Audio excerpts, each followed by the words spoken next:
기도하실까요? 하나님 감사합니다. 토요일 아침 맞았습니다. 그리고 오늘부터는 말라기서를 공부합니다. 주의 은혜가 우리와 함께 하옵소서. 예수님 이름으로 기도합니다. 아멘. 네, 오늘은 토요일입니다. 23일이고요. 말라기 1장 1절로 5절 제가 읽습니다. 여호와께서 말라기를 통하여 이스라엘에게 말씀하신 경고라.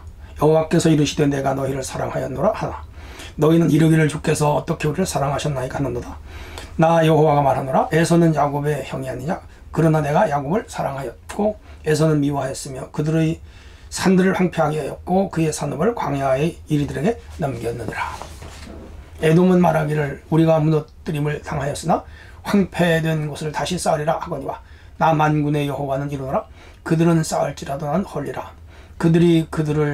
사람들이 그들을 일컬어 악한 지역이라 할 것이요 여호와의 영원한 진노를 받은 백성이라 할 것이며 너희는 눈으로 보고 이르기를 여호와께서는 이스라엘 지역 밖에서 크시도다 하리라. 아멘. 네, 벌써 토요일입니다. 내일 주일이죠. 주의 은혜가 여러분과 함께 하기를 바랍니다. 오늘은 존재함으로 증명되는 하나님의 선택과 사랑, 그렇게 되겠습니다. 에스라서를 어제까지 공부했고요. 오늘부터는 말라기는 구약 39권 중에 마지막 선지자입니다. 주전 440년경의 선지자이고요. 남유다의 마지막 선지자입니다. 그리고 이 사람 후에 세례요한까지 400년간 선지자가 나오질 않았어요. 이때를 영적 암흑기 그렇게 말하고 신구약 중간기 그렇게도 말하죠. 선지자가 없을 때 이스라엘 백성들은 한없이 힘들고 괴로웠죠. 하나님께 선지자들을 보내달라고 그렇게 기도했지만 하나님은 400년간 하나도 안 보냈어요. 인간적으로 말하면 하나님이 삐지신 거죠. 토라지신 것이죠. 이들에 대해서 화가 무척 났던 것이죠. 그러나 언약 백성을 버리지 아니하시고 이제 세례 요한을 보내고 이어서 예수님을 보내셔서 인류를 구원하시고 이스라엘을 회복하시는 역사를 볼 수가 있습니다. 자, 그럼 말라기는 우리가 아는 대로 마지막 선지자였고요. 이 시대는 타락한 시대였습니다. 그들이 주전 537년에 1차 들어왔고요. 그리고 60년 후에 에스라가 들어왔고요. 한 15년 후에 느헤미야가 들어왔고요. 그래서 이들이 나라를 세우지만은 여전히 페르시아의 식민지 국가였고요. 5만 한 2천 명 1, 2차에 3천 별로 돌아온 사람이 없습니다. 그러니까 아주 연약하고 작은 나라였죠. 경제적으로, 정치적으로, 사회적으로, 문화적으로, 종교적으로 이루 말할 수 없었죠. 이들이 이제 하나님에 대한 의심이 생깁니다. 하나님이 택한 백성을 이렇게 버립니까? 뭐 이렇게 덤벼들어요. 그래서 하나님께서 그에 대한 답변으로 오늘 말씀 주시는 것을 볼 수가 있습니다. 우선 1절로 3절을 보도록 하겠습니다. 여호와께서 말라기를 통하여 하신 말씀입니다. 여호와께서 이르시되 내가 너를 사랑하였노라 하니 하나 너희는 이르기를 주께서 우리를 어떻게 사랑하였나이까 하는도다. 이거 이유가 있어요. 하나님의 사랑은 선택과 언약으로 나타나죠. 아브라함을 선택했잖아요. 그리고 그 후손 이스라엘을 선택하셨단 말이에요. 애굽 포로 생활, 애굽 종살이 할 때 그들을 선택한 백성을 구원하잖아요. 그 하나님의 선택함 속에서 이루어지는 하나의 구원의 과정이에요. 그리고 또 하나는 언약 백성. 일찍이 아브라함하고 언약, 이삭과 언약, 야곱과 언약. 그 위로 올라가면 노아와 언약. 그 위로 올라가면 아담과 언약. 이하로 내려오면 모세와 언약. 그 위에 가면은 이제 다윗과의 언약. 이렇게 쭉 언약 백성. 우리는 예수 그리스도 안에서 은혜 언약 안에 맺어 구원받은 주의 백성들이죠. 하나님의 구원은 그리고 하나님의 사랑은 선택과 언약으로 규결된다. 그렇게 보시면 됩니다. 그들이 포로 생활하고 본국에 돌아왔지만 오랜 세월이 흐르는 동안에 여전히 예루살렘은 재건되지를 못했으면 뒤에 재건됐지만 아주 작은 성에 불과했고요. 또한 페르시아로부터 독립을 하지 못했습니다. 아직 왕도 세울 수가 없었습니다. 여전히 그들에게 세금을 바쳐야 됐죠.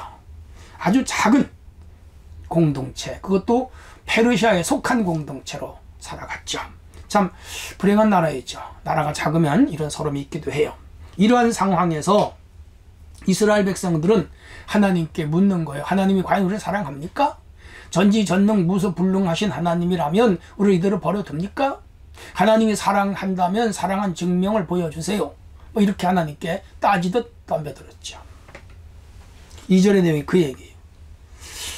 이는 이스라엘 백성이 선택받은 하나님의 백성의 증거를 보여달라 뭐 이런 거잖아요. 오늘 우리도 때로 그렇죠. 막 힘들고 어려우면 하나님 과연 살아계신가? 그 문제 있고요. 두 번째, 또 여러 가지 복잡하고 힘든 문제가 생기면 과연 내가 구원을 받았는가? 뭐 이런 문제가 생기죠. 그리고 하나님이 과연 내 기도를 응답해 주실까? 그런 것들, 뭐 이런 신앙의 의구심들이 일어나죠. 환경이 어렵고 생활이 힘들 때 그런 마음이 일어나기도 하고요. 또 하나는 성령의 감동 역사 혹은 기도 응답이나 이런 것이 없을 때 우리는 흔들릴 수가 있습니다. 지금 이스라엘 백성들은 하나님 앞에 흔들리는 거예요. 하나님께서 말씀하십니다. 에서보다 야곱을 더 사랑하고 선택한 것이 너네를 사랑하는 증거다. 에서와 야곱은 쌍둥이 형제인데 큰아들 에서는 하나님이 선택하지 아니하시고 야곱을 선택했다. 그래서 한 나라를 세웠다. 그게 이스라엘을 사랑하는 증거다. 그렇게 말씀합니다. 하나님이 야곱을 사랑하고 에서를 미워해서 에서가 사는 땅을 황폐하겠다. 이렇게 말씀을 합니다. 그래서 그 하나님이 이 이스라엘을 바벨론 포로에서 돌아오게 하신 것 자체도 뭐죠? 하나님이 이스라엘을 사랑한 증거다. 그렇게 말씀을 합니다. 여기서 이제 우리 중요한 칼빈의 5대 교리를 조금만 생각해 볼게요. 칼빈은 5가지 예정 교리를 말했는데, 첫째가 전적 부패, 인간은 전적으로 무능력한 존재다. 왜? 죄로 인해서 하나님께 인간 스스로 갈 수가 없고, 그리고 이 죄 문제를 해결할 수도 없으며, 이 구원도 인간 스스로는 해결할 수 없는 절체절명의 도탄에 빠진 것이 인간입니다. 그런데 하나님이 그 죄에 빠진 인간을 무조건 선택했습니다. 누구를 선택했느냐? 그건 하나님의 영역입니다. 분명히 이 땅에 5천만 인구가 대한민국에 산다면 이 중에는 하나님의 택한 자와 택하지 않은 자가 분명히 있습니다. 그 왜 택하고 왜 택하지 않아서 그렇게 묻는다면 토기장의 비유를 댈 수밖에 없습니다. 큰 그릇 작은 그릇을 만드는 것은 주인 마음대로입니다. 우리의 영역이 아니에요. 하나님이 하신 일이다 이 말이죠. 우리가 아들을 낳고 싶다고 아들을 낳고 딸을 낳고 싶다고 딸을 낳습니까? 못 낳잖아요. 하나님의 영역이에요. 그런 것과 같은 거지. 우리가 구원받는 것도 하나님의 영역이다. 세 번째는 제한속죄, 특별구속이라고도 말합니다. 맞아요. 우리는 이 모든 사람이 다 죄사함 받는 것이 아니고 택함 받아 구원받은 사람만이 죄사함을 받고 구원받는데, 그건 전적으로 성령이 역사하시는 거예요.